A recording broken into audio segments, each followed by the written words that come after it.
इस समय की जो सबसे बड़ी न्यूज है वो निकल कर आ रही है भारत और यूनाइटेड किंगडम यानी कि ब्रिटेन को लेकर। और ये न्यूज अपडेट लिंक्ड है ट्रेड डील नेगोशिएशंस को लेकर जो आज की डेट में भारत और ब्रिटेन के बीच में चल रही है एक फ्री ट्रेड एग्रीमेंट को लेकर। इस वीडियो में हम डिस्कस करेंगे कि किस तरह से ब्रिटेन और British prime minister Rishi Sunak ने ट्रेड डील नेगोशिएशंस के दौरान भारत की एक बहुत ही बड़ी डिमांड को पूरी तरह से रिजेक्ट कर दिया है और ब्रिटिश सरकार ने ये पूरी तरह से क्लियर कर दिया है कि वो किसी भी कीमत पर भारत की इस डिमांड को कभी नहीं मानेंगे। ऋषि सुनक के ब्रिटेन का प्राइम मिनिस्टर बनने के बाद कई सारे लोग इस चीज की आशा जता रहे थे कि भारत और यूके के बीच जो ये ट्रेड डील पिछले काफी लंबे समय से अटकी है ये जल्दी साइन हो जाएगी और ये साल खत्म होने से पहले दोनों देश किसी भी तरह इस ट्रेड डील को साइन कर लेंगे। लेकिन अब खबर निकल कर आ रही है कि ऋषि सुनक की सरकार ने भारत की एक बहुत ही बड़ी डिमांड को ब्लॉक कर दिया है और G20 समिट से पहले ये एक बहुत ही बड़ी डेवलपमेंट है। अब ये चीज हम पिछले काफी समय से डिस्कस कर रहे हैं कि भारत और ब्रिटेन बहुत ही जल्दी एक फ्री ट्रेड एग्रीमेंट साइन करने वाले हैं। हालांकि बोरिस जॉनसन गवर्नमेंट ने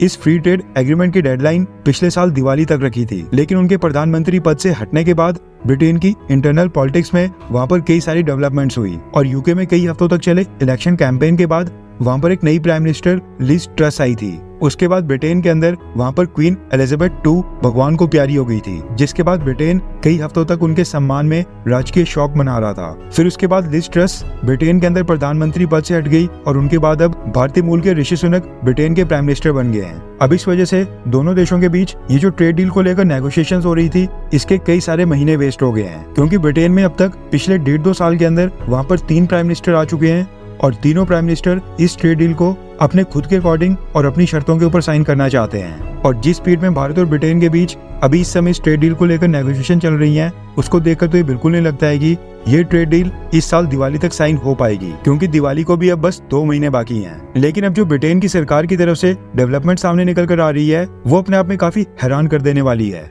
क्योंकि ब्रिटिश सरकार ने भारत की एक बहुत ही बड़ी डिमांड को रिजेक्ट कर लिया है, जो कि पिछले कुछ सालों से भारत की सरकार दुनिया के बाकी कई सारे देशों को मनवाने में अभी तक सफल हुई थी। लेकिन ब्रिटेन की सरकार इस मसले के ऊपर बिल्कुल अटक गई है और ना ही ब्रिटेन इसको हाथ से निकलने देना चाहता है और ना ही भारत। अब क्योंकि भारत और ब्रिटेन जो आपस में फ्री ट्रेड एग्रीमेंट साइन करने जा रहे हैं, इससे ब्रिटेन की कंपनीज और जो ब्रिटेन के बिजनेस हाउसेज हैं उनको काफी फायदा होगा और भारत की 140 करोड़ लोगों की मार्केट का एक्सेस मिलेगा, जो कि बहुत ही ह्यूज मार्केट है। इसलिए भारत ने ब्रिटेन के सामने 2 मांगे रखी थी। भारत सरकार डिमांड कर रही है कि जो भारतीय कंपनीज ब्रिटेन के अंदर वहाँ पर इन्वेस्टमेंट कर रही हैं, जो भी भारत की कंपनीज यूके के अंदर ऑफिस खोल रही हैं, वहाँ पर मैन्युफैक्चरिंग प्लांट खोल रही हैं, रिसर्च फैसिलिटीज खोल रही हैं, ये भारतीय कंपनीज जो भी स्किल्ड प्रोफेशनल्स को हायर करेंगी, जिन भी व्यक्तियों को वहाँ पर नौकरी पर रखेंगी, उनके लिए वीजा रूल्स आसान बनाए जाएं, ताकि ये सारी कंपनीज भारत से स्किल्ड वर्कफोर्स को अपने साथ यूके ले जाएं। अब यूके में भारत दूसरा वहाँ पर सबसे बड़ा इन्वेस्टर देश है और भारत की कंपनीज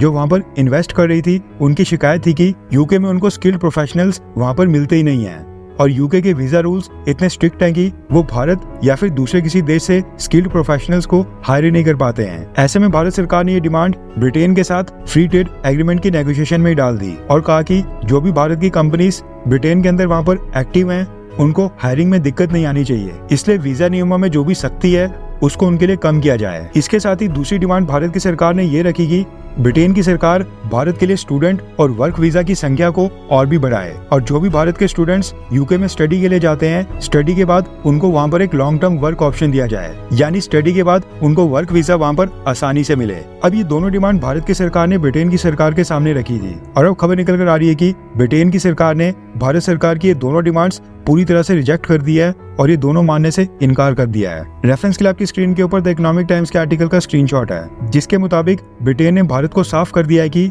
वो भारत के साथ एक फ्री ट्रेड एग्रीमेंट की डील को सिक्योर करने के लिए अपनी इमिग्रेशन पॉलिसी को चेंज करना बिल्कुल नहीं चाहते हैं और ना ही वो ऐसा कुछ करेंगे। और ये स्टेटमेंट आई है ब्रिटेन के प्राइम मिनिस्टर की स्पोक्स पर्सन से। खबर निकल कर आ रही है कि ऋषि सुनक की स्पोक्स पर्सन ने पिछले कल ब्रिटेन के अंदर वहाँ पर जर्नलिस्ट को कहा कि ब्रिटेन के प्राइम मिनिस्टर ऋषि सुनक ये चीज मानते हैं कि इस समय ब्रिटेन के अंदर वहाँ पर माइग्रेशन का जो लेवल है वो काफी हाई हो चुका है, यानी ब्रिटेन के अंदर काफी ज्यादा माइग्रेशन हो चुकी है और इस चीज को लेकर वो बिल्कुल क्रिस्टल क्लियर हैं कि वो भारत के साथ एक फ्री ट्रेड एग्रीमेंट को अचीव करने के लिए अपनी इमिग्रेशन पॉलिसी के अंदर कोई भी प्लान चेंज नहीं करेंगे और इस चीज में स्टूडेंट वीजास भी इंक्लूड है। यानी कि ऋषि सुनक के स्पोक्स पर्सन के मुताबिक भारत जो स्टूडेंट वीजा की डिमांड कर रहा है ब्रिटेन की सरकार उसको भी नहीं मानेगी। अब ये चीज तो हम सबको पता है कि किसी भी प्राइम मिनिस्टर की स्पोक्स पर्सन अपने प्राइम मिनिस्टर के बिहाफ के ऊपर ही बोलती हैं